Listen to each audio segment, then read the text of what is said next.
Hey, it's Xuan from the Homeschool Front, and today we're going to be reflecting upon the year as it has already halfway through the school year, right? So, yeah, a lot has happened in our home. I can't go into too much detail about everything, but I look forward to sharing with you our wins and our losses and what I hope to do to improve the last semester of the school year.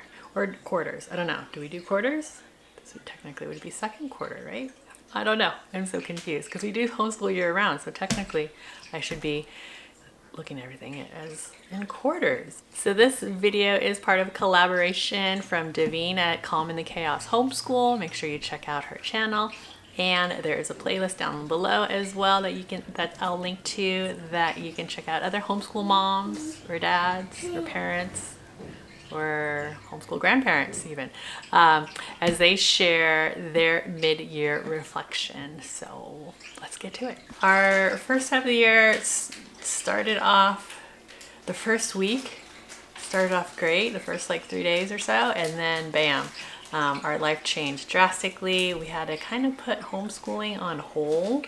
I'm not saying that my kids weren't learning. They were learning. They just were doing it without my help. They were doing a lot of learning on their own, and because I was preoccupied with taking care of my husband, and so yeah, they were pretty much unschooled for at least 6 weeks, and then we finally were able to ease in and do what we needed to do in our homeschool. Since we do school with a charter, we do have assignments that we need to turn in, so I made sure that we did that we complied with that, and the kids had testing they had to do as part of the charter, so I made sure they did that. But other than that, they, they played a lot. They used a lot of technology. Despite the circumstances, I think they enjoyed their first 6 weeks of homeschooling because it was very free. Good is that my kids are now much more independent than they were 6 months ago, or how long ago it was. September, I don't even know. 4 months ago, right? That means less for me to do, which I appreciate, because I don't know how those of you with more than 3 kids do it. I mean, maybe you have like an older child or 2 that can help out a lot, or they're just much more independent, or it's not as hard, where yeah, with the little kids it's kind of challenging, especially since my 4-year-old, she needs a lot of attention, and because she's the baby in the family, I don't know, or it's just the age, but she is much more independent. She plays on her own much more often, which is wonderful. She plays with her brother a lot, and when we do get down to doing schoolwork, she's happy to participate, even though I don't really believe in homeschooling little ones. I think they should just play, but I don't know. If she wants to do it, I'm not going to stop her. So she works on math and reading. My oldest son, like, he's just working on his own more. Like, I really don't really need to get in there and help him too much, which is nice. He's taken more classes, so he's been going to do that. Yeah, he's just getting older. He's getting to that point. He's in middle school, so he's getting to that point where he is going to be a teenager soon, and I look forward to that journey. I actually have 3 drinks going on here. I have my mushroom tea that you guys know about. That's the darn California hippies. I have my bone broth, right? Because we had a roast chicken the other night, and then my water with chia seeds, my lemon water with chia seeds. So that's pretty much follows me around throughout the afternoon. So what didn't work? What were our losses? Well, besides the fact that, everything that happened, I think, you know me, I love my history, I love deep dives, I love geography, and we just haven't been able to get into it. I just haven't had time, and now we're finally getting back to a somewhat normal routine, and I'm just trying to find that time and that energy to do that. I feel like I need to wake up earlier because I run out of steam around 2 o'clock, And that's usually when my kids want to do like family subjects or group work or whatever you want to call it. And I just don't have the energy to do it. So I think if I woke up earlier and got all my stuff done earlier, and then maybe do the family subjects first before we start doing independent work or something. I don't know. I have to figure out the flow, I have to figure out my flow, and then I kind of know my kids' flow, but I just need to figure out my flow so that we kind of sync up and it's not so complicated. Science, we haven't been able to do too much science. We do have a weather kit that we put up, but we just haven't gotten around to collecting the data. I mean, what's the point of having a weather kit if you're not going to collect the data? I guess just to see how much rain we get and the wind direction. It's something I want to do because my oldest son is taking a earth science class, and it just kind of links that together, and then we just kind of expand on that at home, the earth science that he's been learning. I need to get on it. I just get tired around this time of day, and I need to find my energy. I think I just need more self-care. I need more alone time in the morning. I need to wake up before my kids and have more time to myself to get all the things that I want to get done, so that when it comes time to homeschooling, I can totally focus on them and not all the other stuff. Because of the circumstances that have been happening, we haven't been going on field trips. We used to go on field trips all the time. My YouTube channel originally was just all our field trips that we would go on. Yeah, we haven't been going on a lot of field trips, and I kind of miss that because I suffer from wanderlust, and that's just one way that I can beat it, is by taking my kids on field trips to explore our town, our county, even the next county over, and you know, just help make history come alive by visiting historical sites.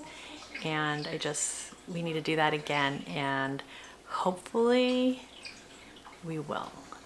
I'm hoping by next month that we will be able to do field trips again, go on field trips again. So I look forward to that. So everything that's happened has made me realize that we need to simplify our homeschool a bit more in order to amplify, if you know what I mean. I feel like we were already on the path to a minimalist homeschool. I know I've had some digressions here and there, and the holidays didn't really help with, you know, adding more to the clutter.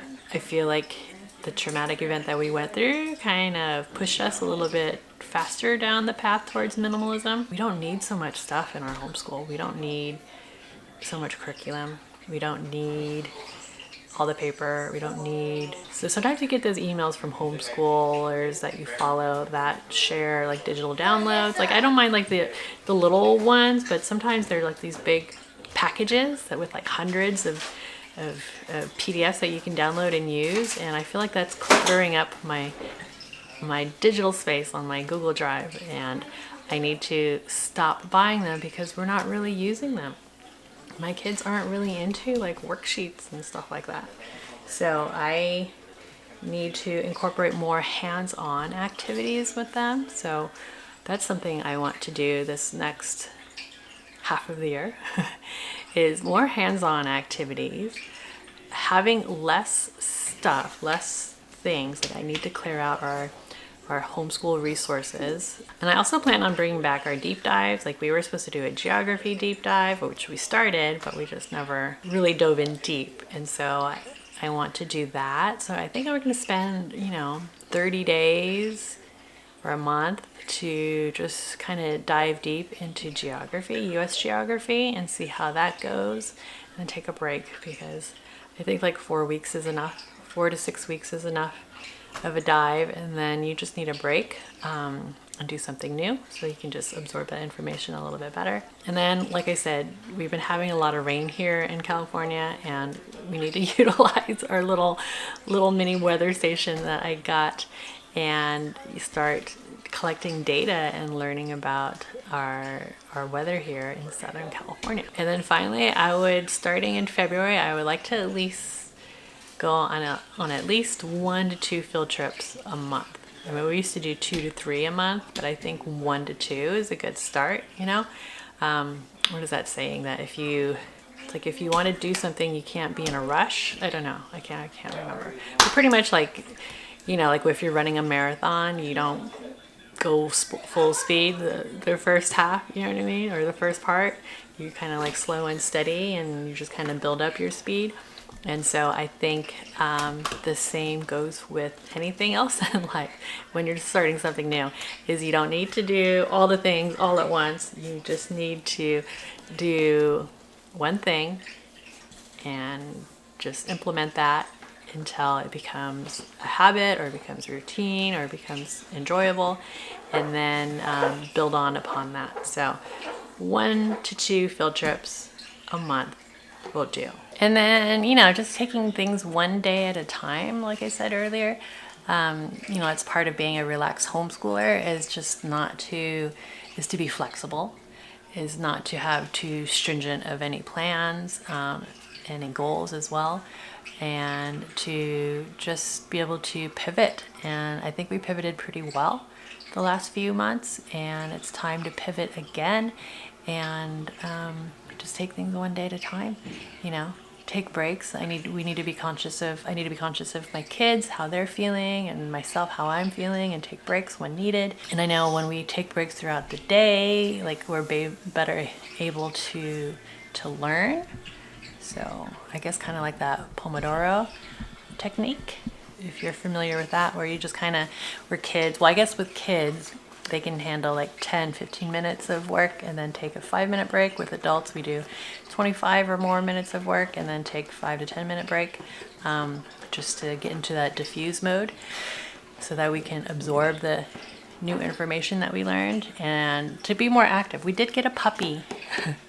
We did get a puppy after Christmas, and so I think that will get us out of the house a bit more, going on walks and so forth. That may put a hamper on our field trips. I don't know. Well, we are crate training him, so maybe he can handle it. Definitely being more active, taking lots of breaks, and enjoying our homeschool, and enjoying, just being home and being relaxed and being... Has this one too? Yeah, you're not taking that one apart, okay? Because that keeps it all together. That's pretty much, what's been happening this past few months, and I look forward to the next few months. So let me know down below, what has been your biggest struggle this year, and what are some wins? If you haven't subscribed, make sure that you do, and hit that like button, because that really helps get this video out to other people. Makes the algorithms happy. And I'll see you in the next one. Ciao. Hear the birds and see the sun. Side by side our fears are done. Oh, the good times just begun. Oh, we know what we have, let's hold on tight. Found what we're looking for in life. Call us crazy, but things are finally right. With you and I, the future is bright.